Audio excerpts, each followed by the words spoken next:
Today, the topic of discussion is time or kala.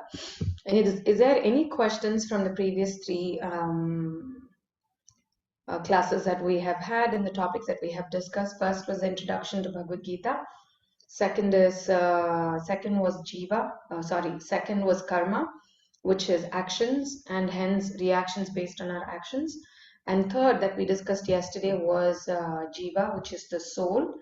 So we are looking at how the soul is put into the body, and the body performs actions, and based on those actions, reactions are created, right? This is the connection between jiva and karma. Today we are going to see the third aspect of Bhagavad Gita, the third topic, which is called kala. Now, is there any question? Any doubts, any comments?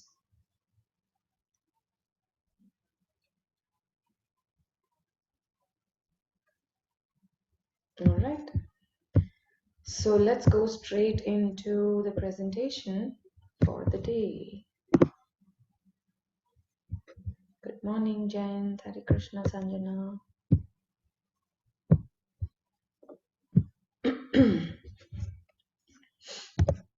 All right. So yesterday we saw who we are actually, and what are the different types of bodies that we can get based on our actions. And so that's also again connected to reincarnation, how the soul, if the body is what we are, end of the day, then what happens after death, right? After the person is gone, still we see that the body is there, but the person is not moving, the person is not responding, there's nothing happening.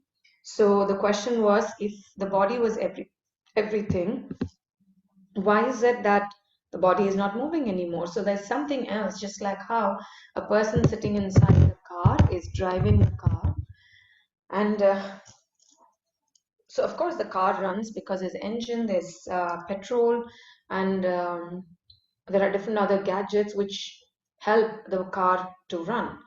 But if the driver is not there, in spite of the car being available, engine being there inside the car, and petrol fully filled in the tank, still it wouldn't move, right? So the life of the car is seen when the driver is put inside the car, exactly like that. The driver for the body is the soul. So when the soul gets into the body, it starts moving the body. When it is not there, it becomes just a matter, non-living, right?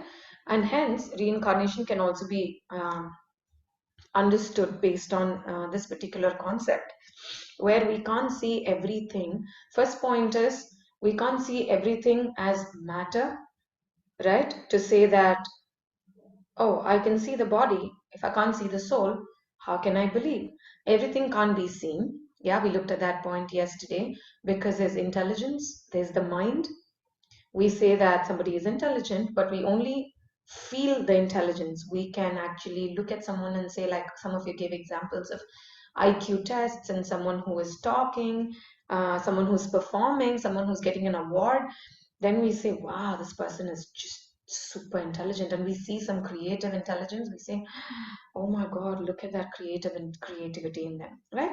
So these are things which are expressed in a certain way by which we feel that, okay, yes, this person has that intelligence, right? Exactly like that. Whether it is the mind, intelligence, false ego, or the soul, these are all subtle bodies and not gross bodies. Gross can be seen, that is matter. Subtle cannot be seen, that is spirit or spiritual by nature, right? Whether it is a supreme Lord, or the soul and the super soul, all of these are spiritual in nature. If we can't see it, it's just that we do not have the capacity in the eyes and the ears and the nose and the hands that we have currently, right? So I was listening to one of the lectures, and in that this person was saying that the second point that I want to talk about is from what this person was saying, that we want to understand everything with the senses that we have currently. But how perfect are our senses, right? When we were looking at one of the previous topics, I think in karma, we looked at how our senses are not completely perfect, right? We looked at illusion there as to how one picture can be viewed in two different ways. And then we looked at how we can commit mistakes, right? We're human, we can afford to commit mistakes, illusion, and people can cheat, right? So the point is, senses also have their limitation. So it's not that the other object is subtle and so we cannot see. That also is a factor. The other factor also is that our senses are limited and they can only see, hear, smell certain to a certain capacity. Beyond that is not possible. For this reason also, we may not be able to view or understand these subtle objects, subtle bodies, but they exist, right? All right, so today's topic is time. And so what is time? Can some of you give me your thought on what you think is time? Maybe I'll not put that clip on yet. What is your thought of what is time?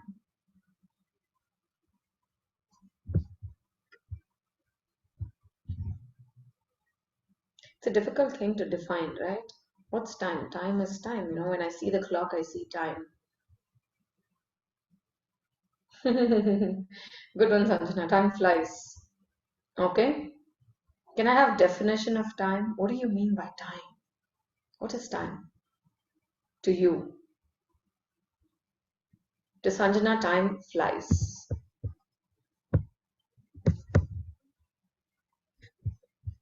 Anyone else? All right. Okay. Hours, minutes. Okay, that's good one. Jan. Time is change. Nice. Yes, time brings change. Right. Good one. Thanks, guys. Okay, so moving on, we're going to look at what does Gita talk about time. Gita says time is the greatest subduer, right? I really loved that bit, the greatest subduer. What does it mean? How does time subdue anything, right? It's quite intriguing. So moving on, these are different points where time is a seemingly infinite but finite resource for us. Beautiful, Pulkit. That was amazing. That's right. Right? Time is infinite, but when it comes to us personally, it's finite. Right? And that's how it subdues us. It says that I'm going on constantly, but for you, I'm limited. Yeah, that's what time is telling each one of us. So the first point is time is the energy of the Lord. That's what 10th chapter of Bhagavad Gita, 33rd shloka. Krishna is saying, time is me. Kalosmi aham. Right? So energy of the Lord. It's one of the energies like Prakriti is the energy of the Lord. Jiva, energy of the Lord. Like that time is also one of the energies of the Supreme. So how does the Lord act? He acts through the agency of time and he puts the jiva. So what's the connection between kala, jiva and karma? Kala is time, jiva is soul, and karma is actions and hence reactions based on that. So jiva takes the body and it is given, each jiva is given a particular time. If you see a firefly, does anyone know how long a firefly lives? Anybody?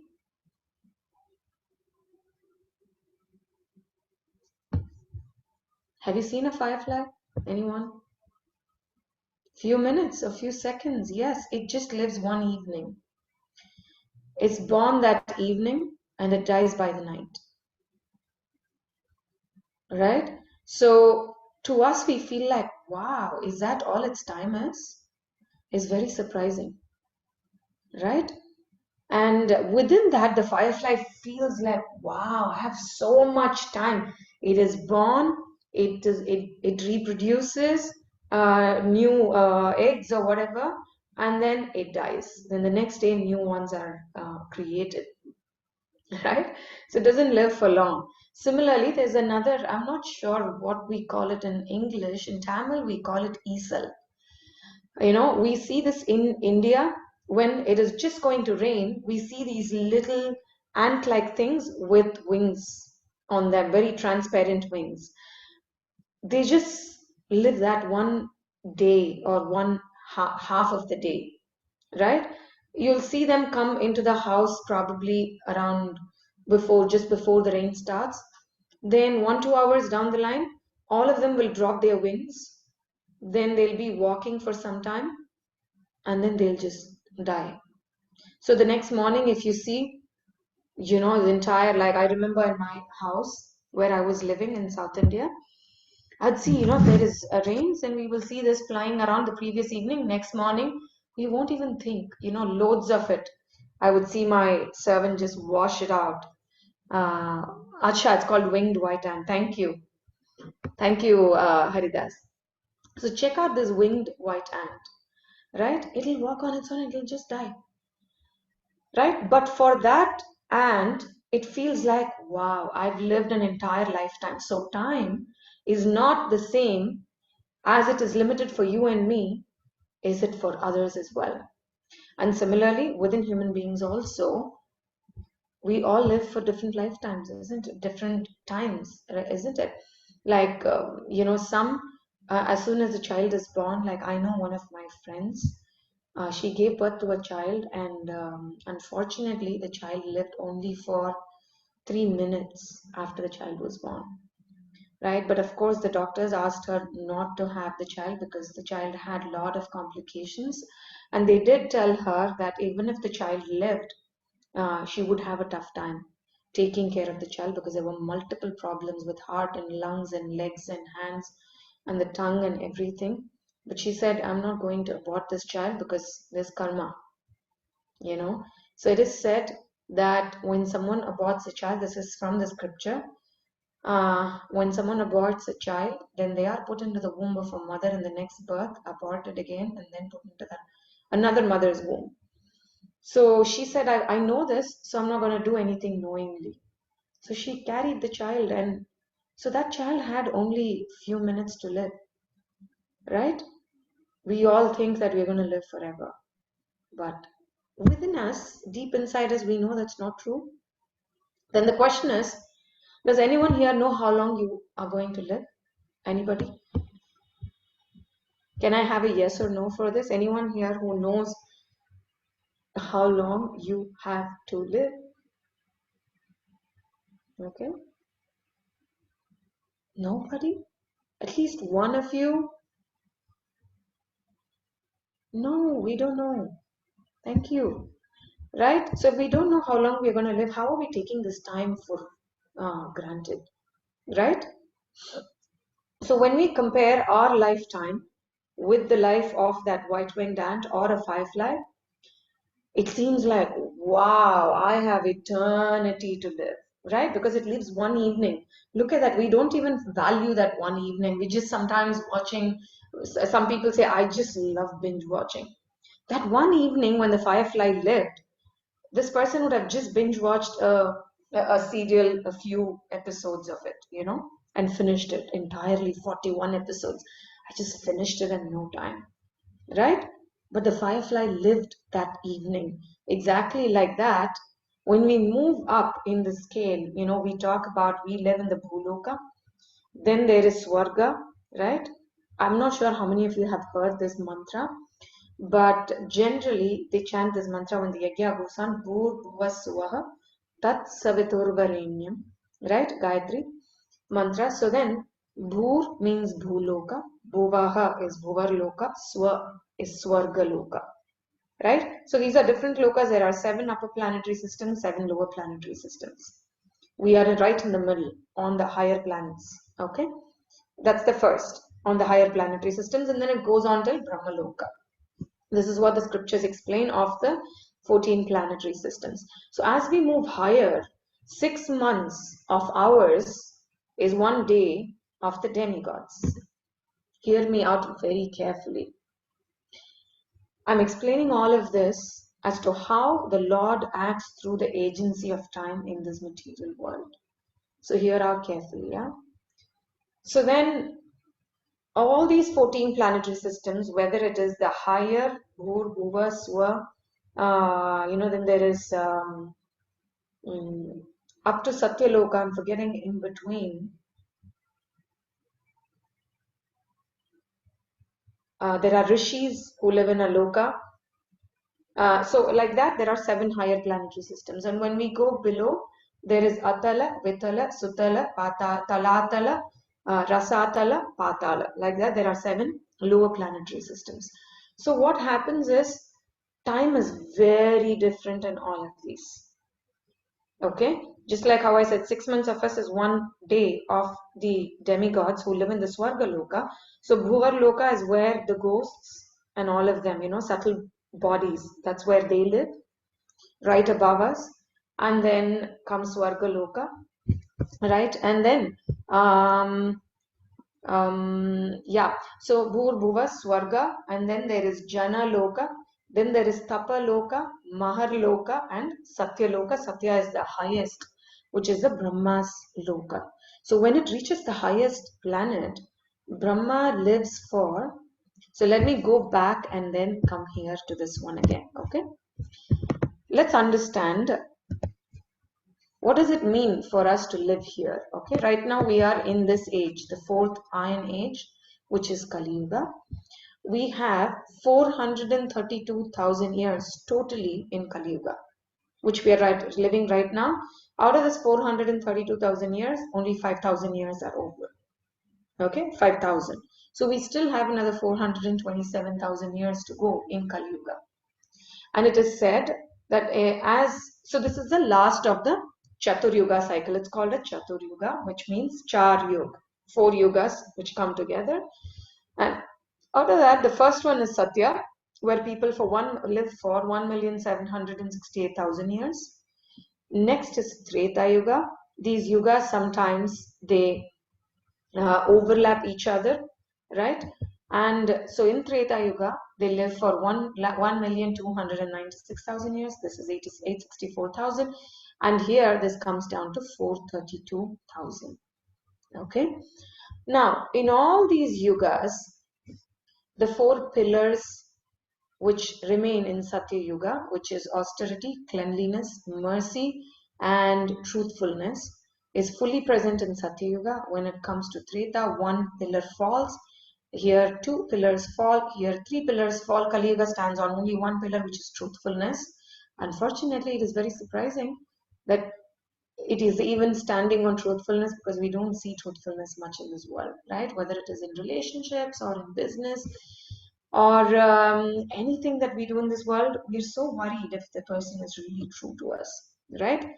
But the scriptures say that that's the only leg that Kali Yuga is surviving on. So that is about dharma. Then people are much, much, much taller, really super tall in Satya Yuga. And then when it comes to Treta Yuga, the height reduces. Dwapara, Kali, end of Kali, which is 427,000 years later, people will be in the size of a thumb, right? We saw one Thumbelina. I used to watch this Thumbelina when I was little, and I think I played it for my children also, because that used to be my favorite cartoon. But I was like one off, right? But Bhagavatam says that people will reduce in height and go there to that, right? Then the number of years. So we see that when people lived in Satya Yuga, they would live for millions of years. Yeah, thousands of years, hundreds of thousands of years. Same with Treta Yuga, right? And Dwapara, and then you see Kali. In Kali, people live for 100 years at a max. When people reach that 100 years, they were like, wow, they come on video, they come on the magazines, they come on newspapers to say that this woman has lived 105 years, which is amazing, and all of that. Can you imagine? But in Dwapar Yuga, people live for 1,000 years. In Treta, 10,000 years. And in Satya Yuga, people live for 100,000 years. Right? So,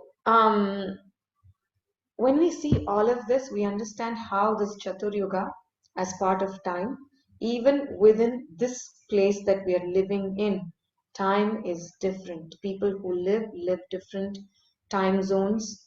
So, it is very much possible. Right? So all these put together is one Chatur Yuga, which is one set of 4 yugas. Like this, Brahma Loka, where Lord Brahma stays, where he creates people, that space, he lives in his one day. There are 1,000 of these Chatur Yugas. Does that make sense? This is one Chatur Yuga cycle. So if some of you have a calculator near next to you, you can add all these and calculate how much is one of this, right? And into 1,000 is one day. Like this, he lives for 30 days in a month, 12 months in a year, right? 365 days. Like that, he lives for 100 years. That is one lifetime of Brahma. The calculation that is given is 311.04 trillion years that one Brahma lives. Alright? That's a lifetime of Brahma. Okay? So, no, we are in super fast motion as per Brahma's time. According to us, when we see Brahma's time is just like spread out so much as if there is no death, right? That's why they talk about how the higher beings are immortal, which means their lifetime is so long that they're as good as immortals. You understand? But when this lifetime of 100 years, which is 311.04 trillion years, ends for Brahma, he will also move on. Wow, thank you, Haridas. Yeah, so what do we have to do then? I have such limited time, and within that time, what all are happening? Just like how we saw in the face of all, either this white ant or the firefly. There are 6 phases of transformation in our life as humans, right? We are created, then we grow, there's maturity, then we reproduce, and then grow old, and ultimately are dead, right? So what's the best time for us to utilize? Youth, young age.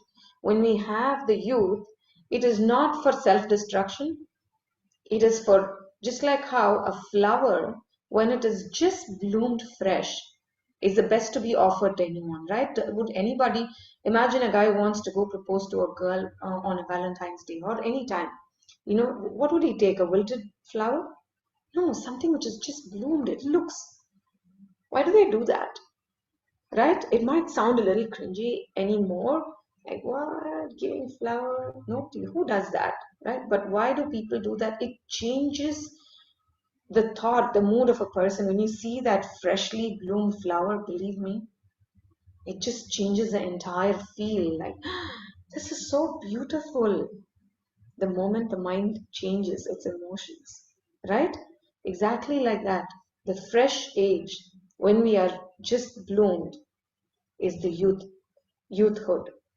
If one wants to really utilize one's lifetime, it is that youthhood when someone has to offer those services. Not once one becomes really old. In Tamil, there is a saying, after the eye is gone, they're doing Surya Namaskar. Right? Surya Namaskar is, they do something like this and then they see through the hole. They do something like this and then they see through the hole. So which means you need eye to see into that hole. People can see that perfect disk of sun. That's called, so then they chant the mantras and then pay obeisances to the sun. So what's the point after the guy, someone has gone blind? What's the point, right? Yeah.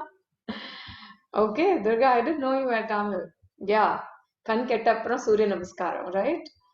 Yeah. So what's the point if one has become blind? You want to go and do this. It's no use, right?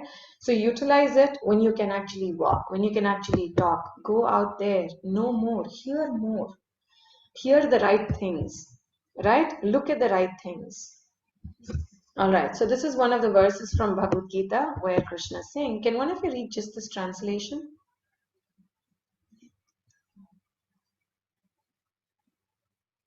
Anybody? Just this translation here. The English. The Supreme Personality of Godhead said, Time I am, the great destroyer of the world, and I have come here to destroy all people, with the exception of you, the Pandavas. All the soldiers here on both sides will be slain. Okay. So this is one of the shlokas which Krishna is talking to Arjuna, and he's talking about I have come here to destroy all people. So he's talking about the two sides of people who are standing there. But there is so much more story as to why Krishna is saying that, with the exception of you, all soldiers here on both sides will be slain. All these soldiers which were slain in the Mahabharata war went back to Vaikuntha, right? That's the good news, because they got to see the Lord right in front of him, fighting with them, right? That was actually a great sukriti for them. All right, so moving on, we're going to watch a quick video on the cosmic eye. It's not directly time, but we will understand a little bit more about time based on this one.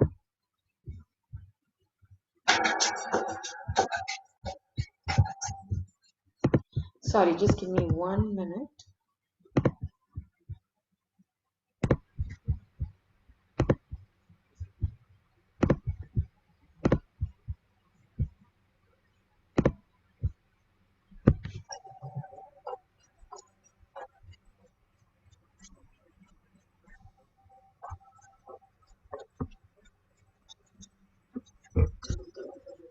So I would like you to notice what's going on below here, right? If you see, they started right from the earth on the ground, and on top here, you see the space, the place that they are in is what is given here. So here is the meters, right, or the unit, and this is the place. Okay, so keep watching as you are going through the video as well.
All right. So, what do we understand from this? Can I have your thoughts on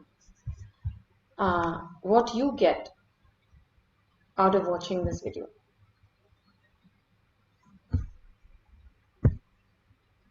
Complexity. Nice. Mind blown. Part of the system. Okay. Or I can only see so much. Wonderful. Right? When they go out into the interstellar, the neighboring galaxies and the galaxy and that the super cosmic web and all of that, which is a speck of dust, infinity. Yeah, we've not seen any of this. But in each one of these planets, like, Mars, Earth, Uranus, Neptune, Pluto, Jupiter, Saturn, whatever there is, people just go there, scientists go, they land in one part of the place, which is huge, and then they come back with a little bit of research done, and they decide that this is what all of it is. But unfortunately, the point is that the people who live in different of these planets, and the time for which they live, and the kind of bodies they have, all of this could be very, very different. What do we know, and how much do we know? Very little, limited. Right? So this entire thing was shown to say that this is how much the universe expands into and contracts into. Right? Within contraction, if you see, they went till atomic nucleus, protons, neutrons, and then a little bit further. After that, they are not able to go because that's all they have discovered. Right? They are able to expand into seeing, zooming into it to see till where they have discovered. Beyond that, nobody knows what's there. Right? Yeah, there are many planets, they say Brahmanda. So many Brahmandas around. Yeah, that we are limited to all of this. So, just like how the universe expands into so much and we only know some limited stuff, like that, time also, we are so limited about how time works in different planets. We may wonder, how do you know that other planets exist and the time is different? Here we have one of the examples, and we do see that time is different and it does expand. Sorry, the universe is different, and time, people live differently, time zones are different, and in Earth there is gravity, but when you go to Moon there is no gravity. So things, what we have found about this entire universe and how it works is so minute. What's given in the scriptures is just a lot. Amazing number of things are given, right? So, people may believe in God, not believe in God, but because the Lord says that, I live as time factor, those who believe in time ultimately believe in God. How does He come? He comes as in time, He comes to us as time factor in so many ways, right? How many of you, when have you ever feared time? Have you ever feared some time in your life? Can I have some thoughts on that?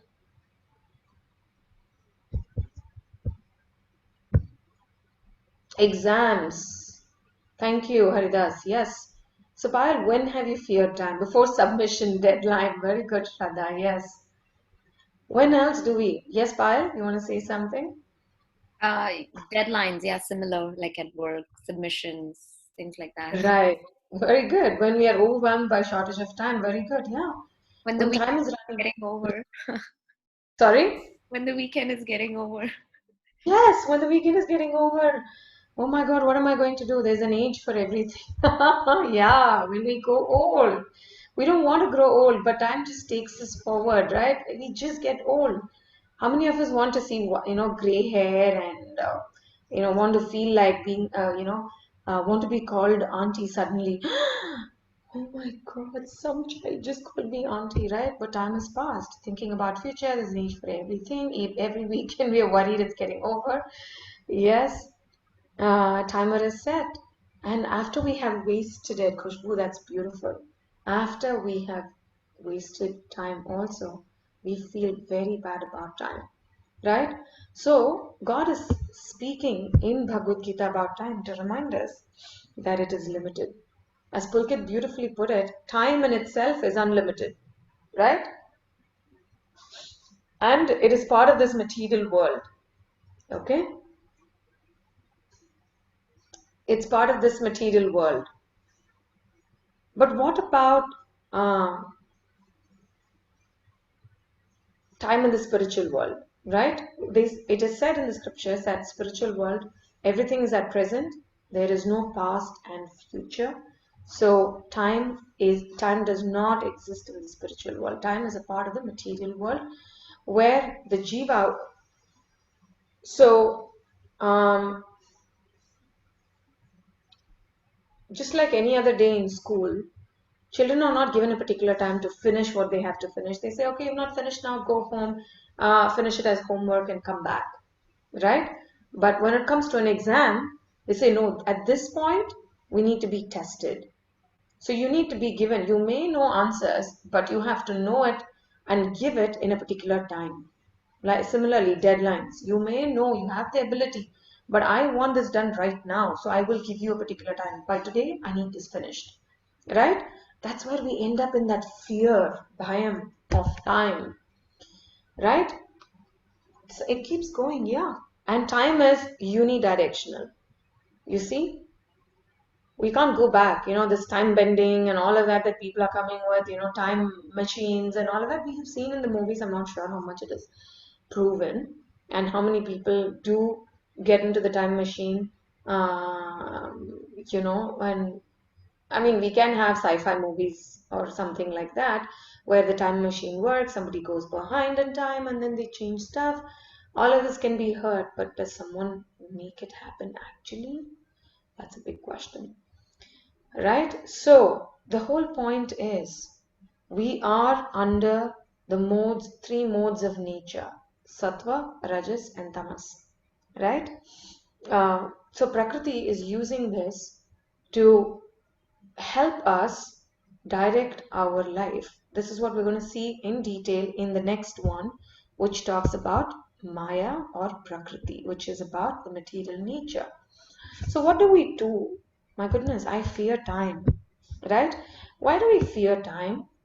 Sometimes it's because we don't value that time that is given, right? How many of you have actually gone through this? So I'm just going to talk about some real life stuff about time. I'd like it if all of you had your experiences also shared. Like when I was studying in grade 12, I had an alarm that would ring. And believe me, after I finished my 12th grade, the next day this alarm rang. I couldn't hear it. It was like death bell, death ring. Oh my God, I'm gonna die. I have to study. No, I don't want to hear this. That's when fear comes in. Why was I fearful before? Right? When I would think about it now, I felt like every single time the bell rang, I knew that I have not utilized the previous night enough, that I could just get more sleep. So I need to get up now. I need to catch up because I have wasted time and I need to catch up with this time because I have limited time. Right? So many times, even when there are some people who are very meticulous about things. So for them, they're very organized. They may not be super fearful of time. They're conscious of time. They're not fearful of time. Right? These are two different things. So if we were meticulous, we did not waste time. We don't need to be fearful. Right? So automatically, what Krishna consciousness does is it gives us that focus, helps us understand how time is Krishna, time is the Lord Himself, right? And I understand that within this material world, I'm controlled by time. I'm controlled by this entire cycle of birth, death, because of which I'm controlled by time, right?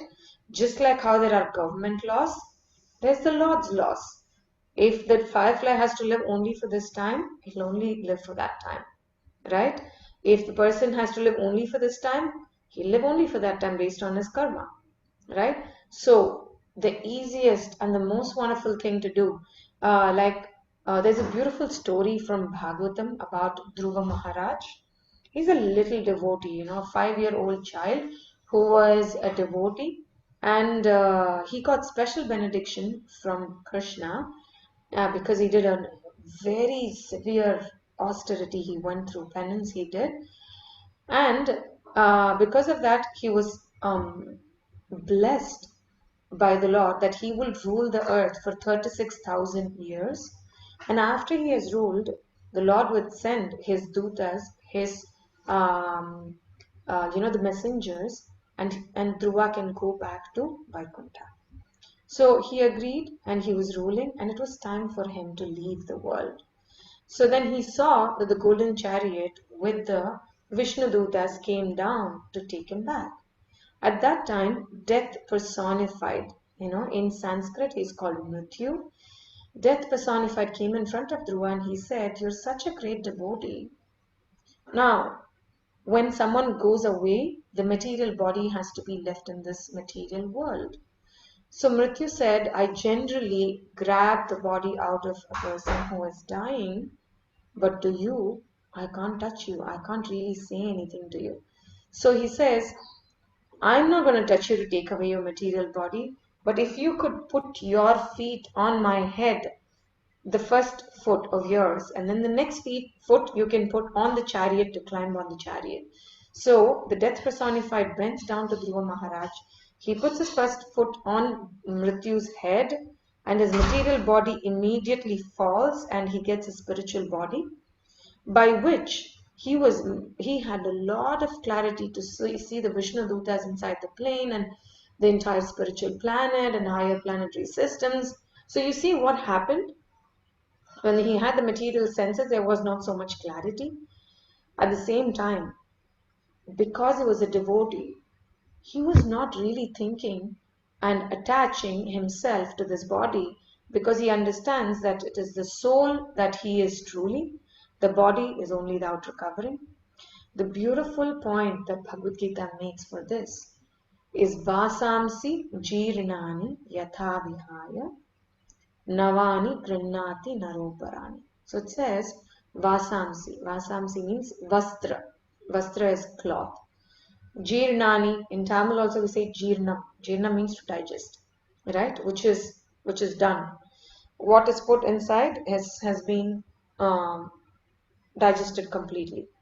It's not in its full form anymore. It's split into pieces, right? So when a cloth is gone down, it's completely digested into pieces. It's in rags. Yatha vihaya, one gives up. Nobody wants to wear rags, right? Although these days rags are in fashion, right? I'm not talking about that, but I'm talking about a truly someone who does not have clothes to wear, or someone who bought a good dress outfit and that's worn out. What do? We give it up, right? And then what do? Navani. Navani means naya, new. Grannati, accepts. Nara Uparani, as their top covering, a human being will accept new cloth, giving up the old and torn rags of cloth. Similarly, Tatha Sharirani Vihaya Jirnani, exactly like that, when the old body, Sharira is body, Tatha Sharirani Vihaya gives up Jirnani when it is old, right? Anyani samyati navani dehi. The soul, dehi is soul, deha is body, sharira is body, and sharirinaha, the one which is inside the body, which has taken this body at this point in time, is the dehi, the soul. So what does the soul do? Gives up old and useless body to take up a new one. This is what Bhagavad Gita says in the 2nd chapter. So the point is, a devotee, why is a devotee fearless of time? Because for a devotee, wherever he is present, he understands that the body is temporary, it has to go one day. Okay? So one is ready to reconcile, to say that, yes, I know this body will leave me someday. First thing is that. What is our fear when we are growing old? I don't want to see my gray hair. I don't want to accept that my teeth are shaky and I have to pull them out. I don't want to see my face wrinkles, right? So I want to pull it, I want to drag it, I want to do whatever to keep it in shape. What is the fear? We don't want to understand. We don't want to see that we're growing old and we will die someday. But what we don't understand, the next point that a devotee understands, which pulls him away from fear, is that he understands death doesn't come only after 80 years or 90 years. He understands death can come any time in his life. So he's using every moment as if it is his last minute. And he chants the name of the Lord. And he does things which are truly going to pull him out of this rut or out of the cycle which is giving all the suffering.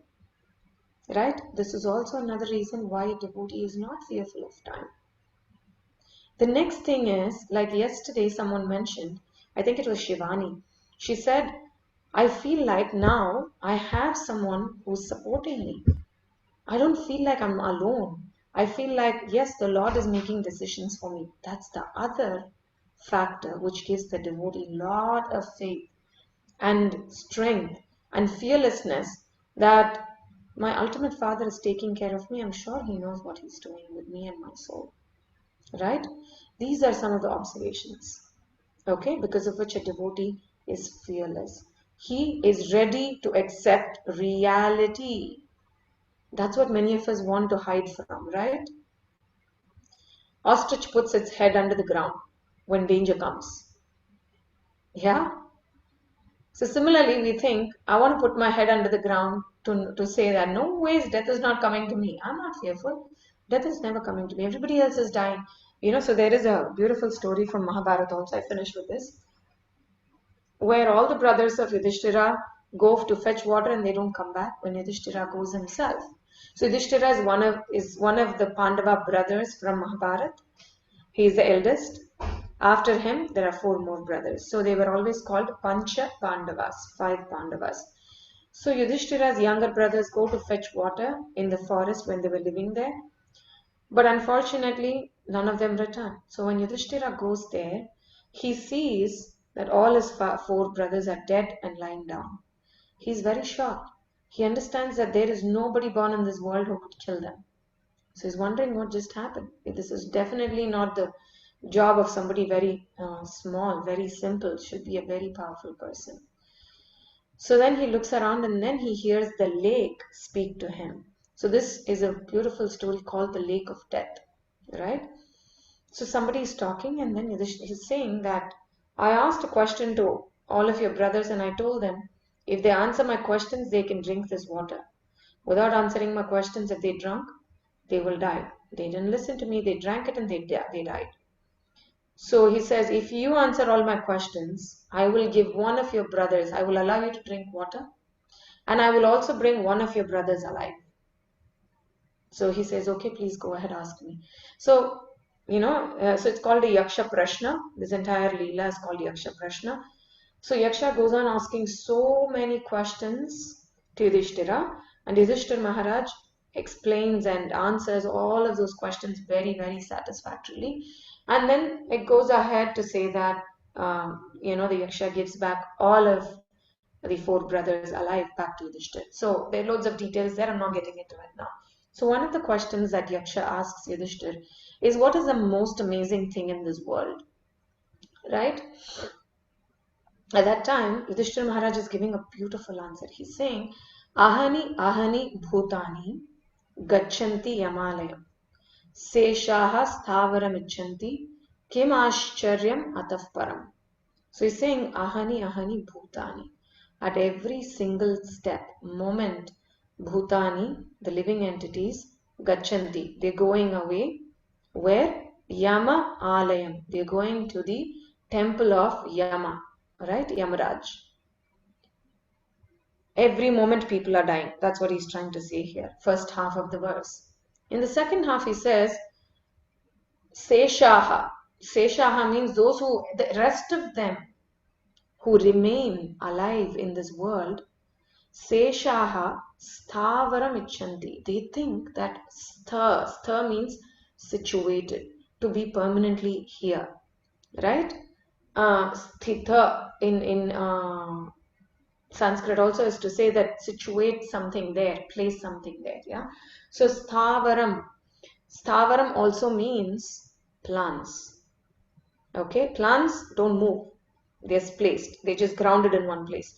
So he's saying, Sesha, those who remain here, what do they think? Sthavaram Ichanti. I'm not going to die. I am permanently here, situated in this world. Right? That's what Yudhishthira Maharaj is saying. We sometimes hear a long distant relative passed away. We were young, probably it didn't really affect us.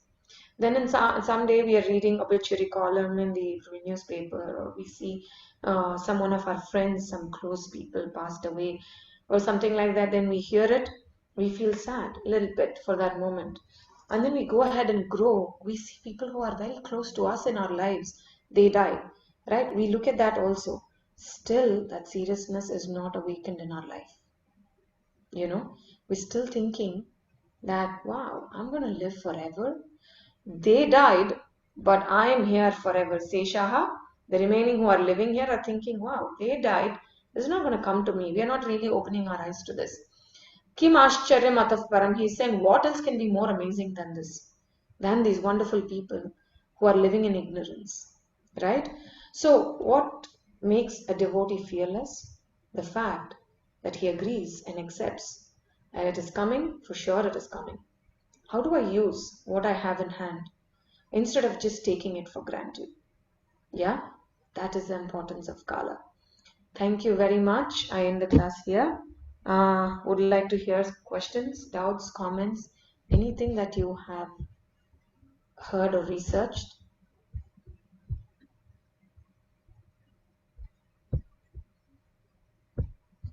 You can put your questions on the chat or ask.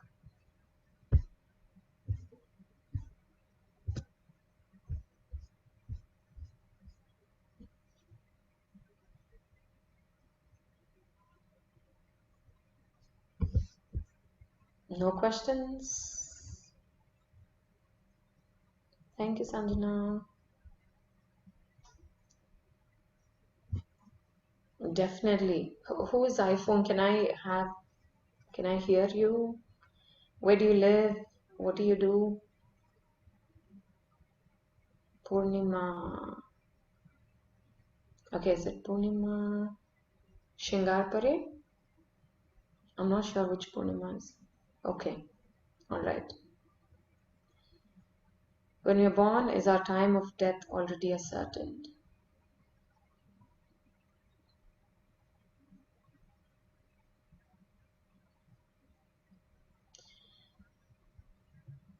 That's a good question, Shivani. So what happens is, yes, we come with the time predicted, right, based on our karma from the previous birth. Thank you, Nikhil. See you.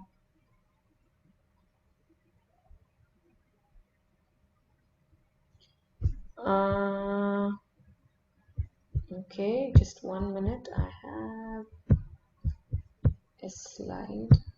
Let me just check.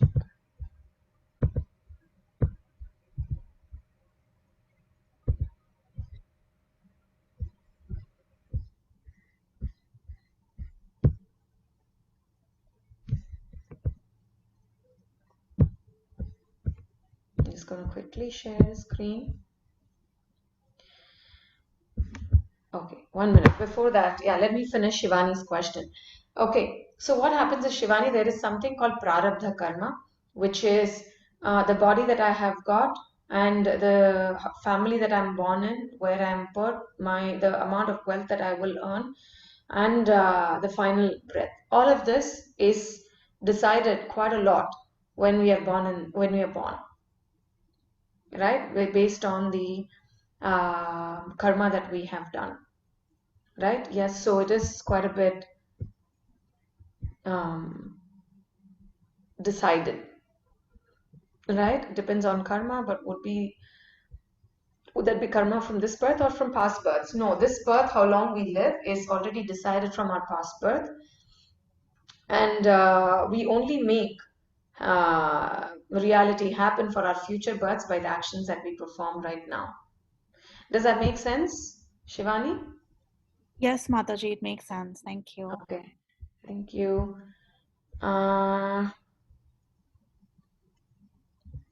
Thank you, Shraddha. All right, so for Purnima's question or point that she made, where she would like to, what is roadmap to awakening? We're going to show the roadmap to awakening here.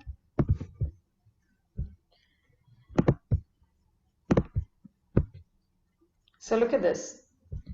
This is what happens. So this is the process, which is the actual roadmap. So what happens is initially you have just a little bit of, even before the point 1 that is given here, there's little bit of desire that you want to know what it is. Today, most of you are sitting here, whoever is hearing this, are here and are making inroads because of that desire that you had at some point, right? Sanjana was talking to me some time back about Shivani as to how she was really decided, she had really decided she's going to chant, right? But she couldn't get a beat.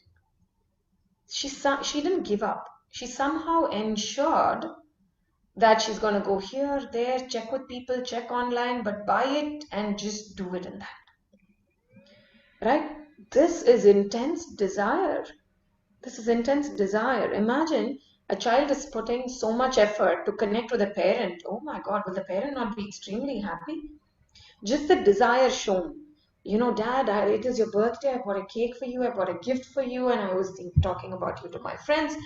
So the father is like, wow, I'm so happy that, I'm feeling so satisfied and content in my life that you really are acknowledging what I have done. Although I didn't expect you of this of you, but you've done it. I'm so happy. So desire is the first step. When you have desire, then you get in touch with people who are like-minded, right? And that's what happened to most of you sitting here. Then you start with the like-minded people. Then they say, oh, why don't you come and join the Gita course in Bhakti Lounge? Then you're like, oh yes, that's a wonderful idea. I've always been wanting to read Gita and understand the actual perspective. So there's something happening, I don't mind, right? So then you start the process of serving. Serving doesn't mean picking up a broom and sweeping the floor or cleaning the kitchen or cooking. Serving also means hearing is one of the service. Seeing the beautiful deity of the Lord or the form of the Lord is serving, right? Smelling the beautiful flowers which is offered to the Lord is service. Speaking the glories of the Lord, singing his names, chanting his names is service. So we begin all this service. Then what happens? One comes under the shelter of a spiritual master, right? So which means it could be Siksha, one who teaches, another could also be Diksha, where one gets initiated into a particular parampara. Once that happens, the person's submissive inquiry begins, and they start understanding the instructions and following it much more stronger. Then they are following regulative principles. Then they are put into the processes. Navavida Bhakti, as I said already, it becomes all the more fun. Like I want to hear, I want to remember, I want to chant, I want to serve devotees, I want to cook and offer. So the entire day, how is time perfectly utilized? Because time is a factor or energy of the Lord. In serving the Lord, using that particular energy is the best way to utilize it, right? So we get into that. And then we get into the Pancharatrika Vidhi. Like Sanjana did this beautiful mandala art. If some of you didn't attend it, I think it will be on YouTube very soon. She did on this Pancharatrika Vidhi. Very beautiful mandala art, right?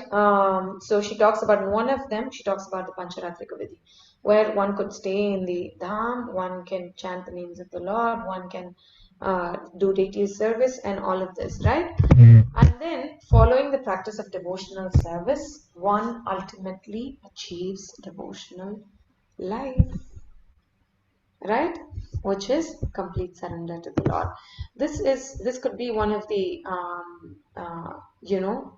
easy ways to achieve from beginning from desire and just hearing, just being in the association. You don't need to pull yourself too much, push yourself too much. It's like how we talked about the other day, just adding the little bit of salt, right? In a huge vessel of food, there's very little salt that we add. That's all is required, but it changes the entire taste of the meal, right? So that's what it is. Okay, thank you guys. So I think we will meet again next week. I hope you all get to see the reincarnation video that I have shared already on the group. It's a beautiful session.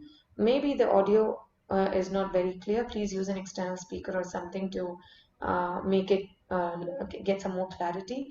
Thanks to Jayant, Haridas, and Shivam for helping me make these presentations and working on this entire 1 week to make this today's class happen for me. Thank you everybody else for being here this entire session and motivating me, encouraging me to get this course. So thank you. We'll see you next Friday with another new topic.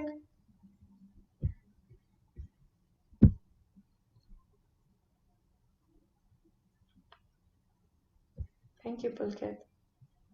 Hare Krishna, Hare Bol.